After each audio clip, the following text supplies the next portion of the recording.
Inflação na zona do euro e alguns destaques aqui do Brasil relativos ao setor de frigoríficos e também de celulose. Esses são alguns dos destaques para o dia de hoje.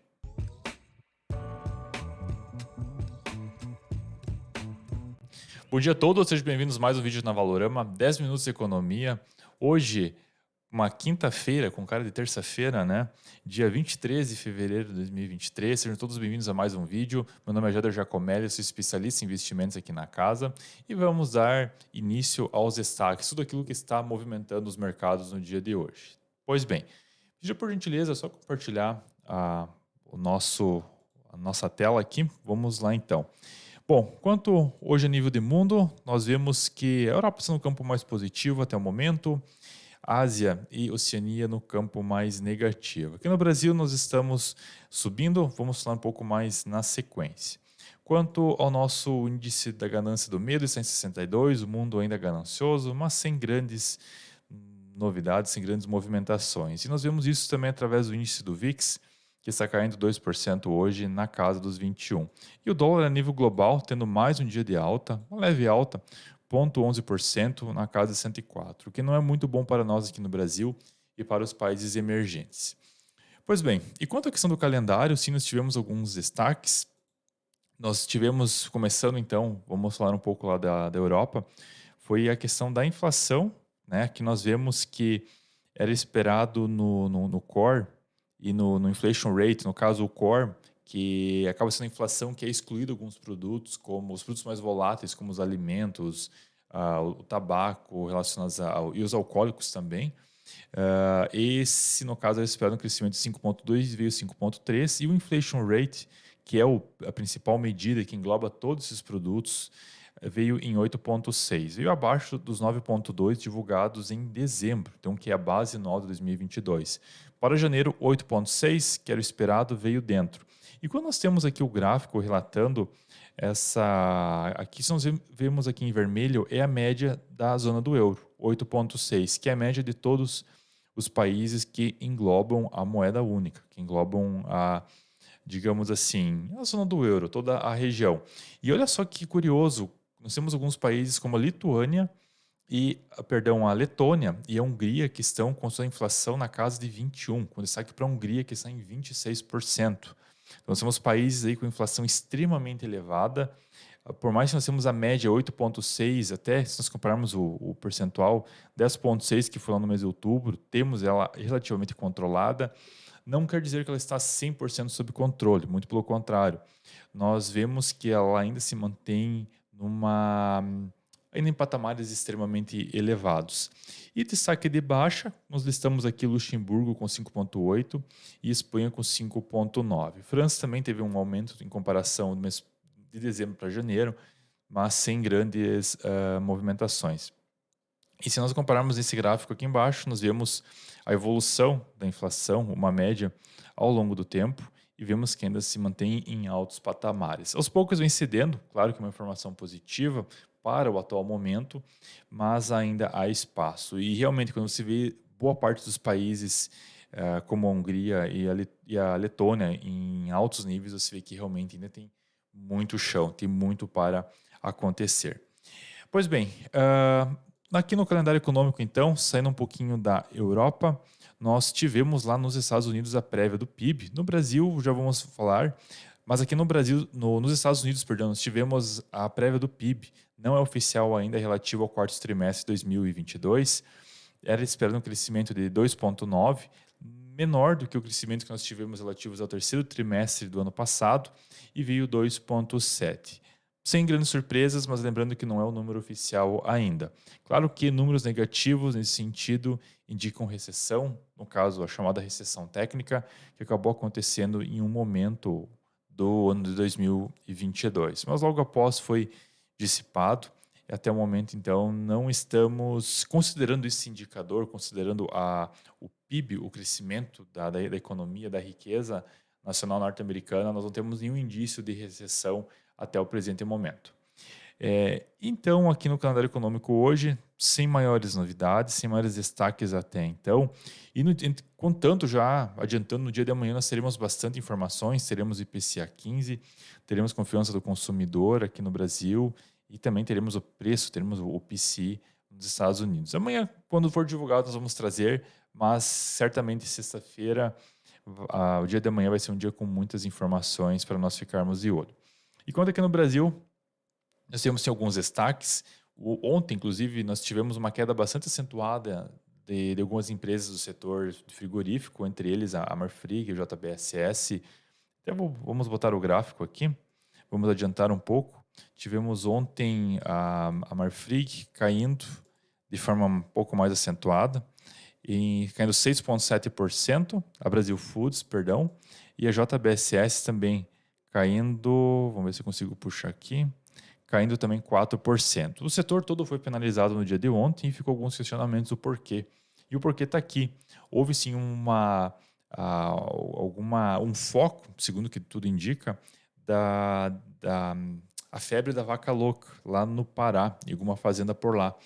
Então aqui nós vemos que há uma ofensiva, digamos assim, estão sendo tomadas as providências para tomar cuidado em relação a isso.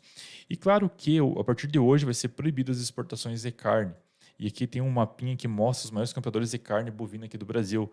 Então nós temos a China, que possui um market share aí de 60%, um valor extremamente considerável. Temos uma alta dependência chinesa, seguido dos Estados Unidos, que também é um dos maiores produtores de carne bovina, seguido de Chile, Egito, Hong Kong e Filipinas. Também temos aqui a União dos Países Árabes, Israel e Itália. Então esses são nossos principais parceiros comerciais, os que mais compram carne. E claro que, querendo ou não, isso poderia, teoricamente, favorecer nosso mercado interno, porque, ora, se nós não estamos exportando por devidas circunstâncias, teoricamente o preço da carne no mercado interno teria que baixar. Se vai acontecer, não sabemos, mas é bom nós ficarmos de olho. Mas também, já vou botar um parênteses aqui, muito se fala que são da picanha, que a picanha pode ficar mais barata com o passar dos dias, né? Não sabemos se, claro, vamos acreditar que a notícia é fidedigna e que realmente não é apenas um fato causador de susto para baratear o preço dos mercados internos aqui. Sempre é bom ficar de olho com o que o governo está fazendo, não apenas o governo brasileiro, mas o governo de todos os mundos.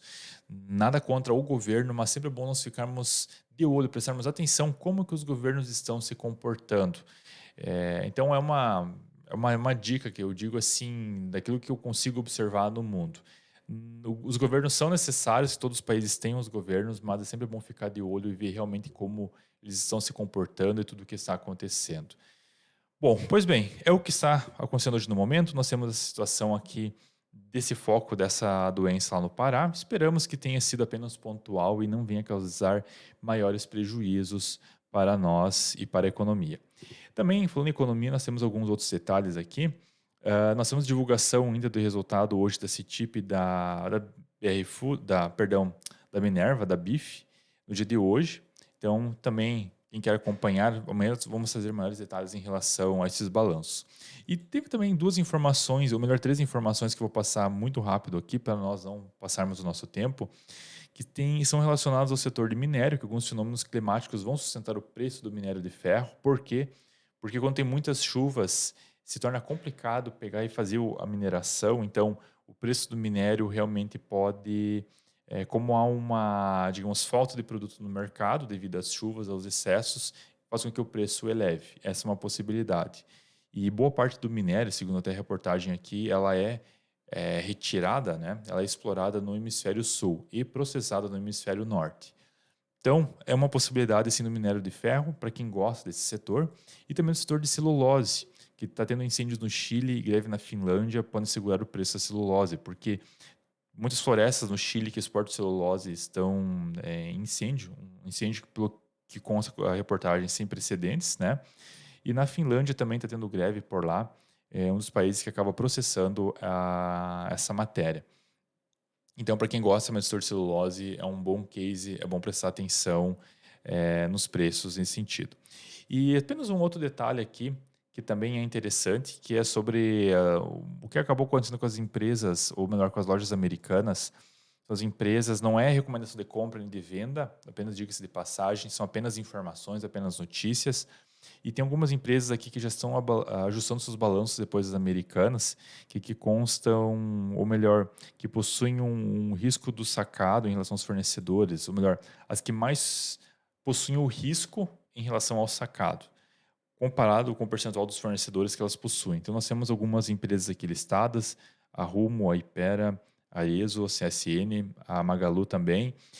E claro que isso aqui é relacionado ao terceiro trimestre do ano passado. Muito pode ter mudado, sim, mas são algumas empresas, não que não sejam boas, mas elas apenas possuem um risco do sacado com seus fornecedores um pouco acima da média. Sabe? Não quer dizer que elas estão com problema financeiro. Tá? O que aconteceu com as americanas, com certeza, foi um caso à parte. Apenas a título de informação, achei interessante trazer esse dado aqui a ser compartilhado.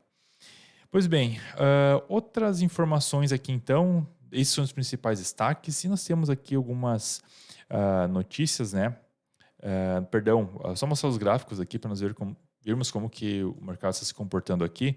Temos o Ibov, então, subindo 1,22%, até o momento a 108 mil pontos, e o dólar está caindo 0,60%, que é bom para nós aqui no Brasil, a 5,12. E quanto ao nosso heatmap dos principais destaques de alta e de baixa, nós temos então Magalu subindo, TOTS, Natura, 3R Petróleo e Ezetec, seguido de São Martinho. E no destaque de queda nós temos Happy Vida, nós temos Vivo, a Vivit, Telefônica Brasil, Fleury e Sabesp. Então, pessoal, são esses os 10 minutos de economia. Agradecemos a atenção. Passamos 2 minutinhos, mas tudo bem. E não se esqueça de curtir a Jornada do Investidor aqui no canto, meu canto direito, seu canto esquerdo da tela, para obter mais informações sobre o nosso novo projeto aqui na Valorama. No mais, desejamos a todos um excelente dia com excelentes negócios. Até mais.